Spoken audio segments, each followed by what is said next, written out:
Hello and welcome to a Smurd P video, and today we have the re-release of Uncanny X-Force Omnibus. Now, one of the things that I'm pleased about is that fans who missed this on the first round get to buy this Omnibus, because that's the only way it should be. We should be able to get these books still.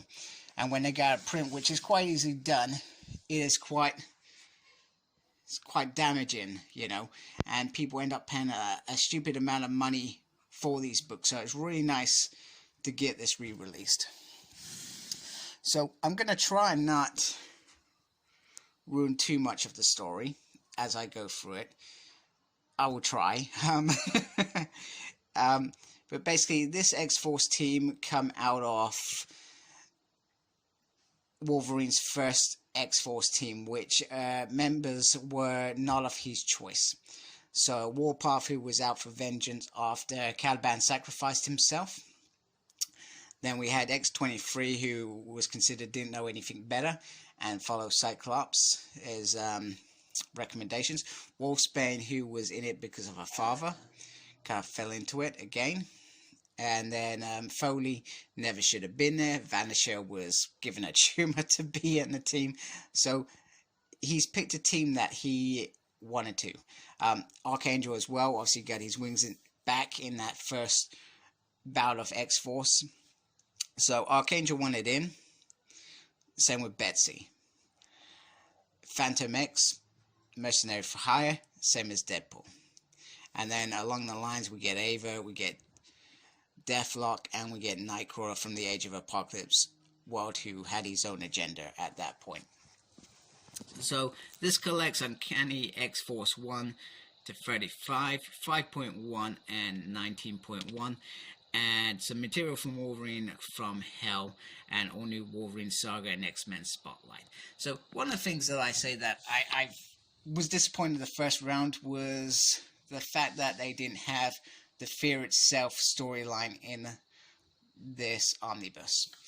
I just didn't understand it. It didn't make any sense to me whatsoever. So that bugged the pants out of me. Still bugs the pants out of me that they've not thought, hey, this should be in here, and it should be in there. The other thing that I'll do as well, I'll just show the book alongside the first version as well, just see if there's any differences. So underneath the dust cover we have, this time around I'll show a comparison, we have this kind of black background, and we have these guys walking along, which is quite very cool. Very cool. And then we have this kind of pink line here, which is interesting. I do like the black underneath the actual dust cover. I think it looks really, really nice. And then we'll gradually open it. Nice picture of Uncanny X-Force's Archangel. Then we get the turn to team.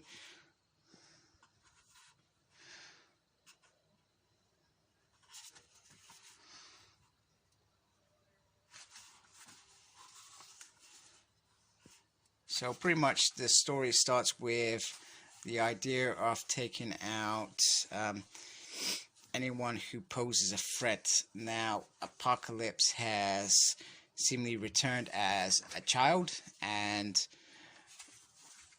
their intention is to assassinate that child. Now, it doesn't go as planned. There's a new set of Apocalypse as a team. 4 horsemen of Apocalypse, and they are brutal. More brutal than I think we've ever seen before. And X-Force almost don't make it through. So that's how dangerous they are, making this team even more of a... They're not safe just because they are who they are. So we got Archangel almost dying there. So anyway, what happens is, in the end, they end up killing the child, or shall I say, Phantom X ends up pulling the trigger, which nobody really agreed with at the time. So there it is, that magical moment. So it is quite interesting. Like I said, okay, I'm probably going to spoil this book, so if you don't want to be spoiled, stop watching for a bit. So there's some repercussions. So the next set of story is around Deathlock, who has come with an army of Deathlocks, and they attack Phantom X. Psylocke wrestles with who she's become quite early on, tries to talk to her brother through a hologram. And basically these Deathlocks are from the world, and they are after the world as per their father. And once again, it gets a bit complicated, it gets a bit messy. But it's brilliant. The next two parts are probably the best storyline of the entire run. There's an individual issue with Magneto, and Magneto knowing about X-Force. So it begins with Farouk rooting around in Archangel's brain. So Archangel, or Death, is a personnel that Warren cannot control. They're two split personalities. Now this is probably the first time that it's probably really been discussed in depth, so I probably enjoyed it even more. So Death wants out, he just wants to kill and do what Death would do. Whereas Warren, he wants to get past it. So anyway, it ends up with them trying to get the seed, because Archangel is going to become the new Apocalypse. So they go to the Age of Apocalypse, where they can get a celestial seed. And lots of X-Men in that world die. Now, I didn't... They span out a series of Age of Apocalypse, which I've never read. It's on my read list at some point to do. But I never did enjoy the fact that that dimension was still alive. It always bugged the hell out of me that it was still alive. And Wolverine is the new Apocalypse over there, apparently. So just to add to it. So when they come back to Earth, Archangel is ready to ascend. And he's got his son, Holocaust, who becomes Evan. No, wait a minute, that's wrong. No, that's wrong. Sorry, ignore that. But it's Apocalypse kid with one of his four horsemen. That lovely lady who I cannot remember is what. They grow a whole new world on Earth. Tableau Rasu. Said that completely wrong. It's kind of crazy. There's lots of crazy stuff going on. Lots of brilliant stuff going on. Like I said, it's one of the best stories in the world. Anyway, it ends up with Archangel's final arc in this series. It also ends up with Phantom X raising a new Apocalypse, one that he believes, if nurtured right, can be good. And he pretty much saves the day. And everybody goes home and lives happily ever after. And we also get the point where Wolverine tells Beast about his extracurriculum subjects, so to speak. So it is very good. Now the following story as well, which is once again a really good story around the trial of Phantom X in Otherworld. And we got Jamie, we got Captain Britain, and a future Jamie goes bad and turns into the Scope monster. It gets a bit crazy, and there's a faceless man who, here he is, pretty gruesome, who Phantom X did wrong once upon a time. Once again, it's a brilliant story, and it leads with a shocking death. Then we get Nightcrawler has joined the team as well. I'm trying to think where we are now. So then we get the final part of two parts of the story, Final Execution, where a group of kids from the Jean Grey School are kidnapped. There's a whole future section in here as well. And there's some Omega Red kids. It's a bit crazy. We get a Betsy and Wolverine hookup in the future. And pretty much it leaves Wolverine killing his son. Choice for Evan to become who he is.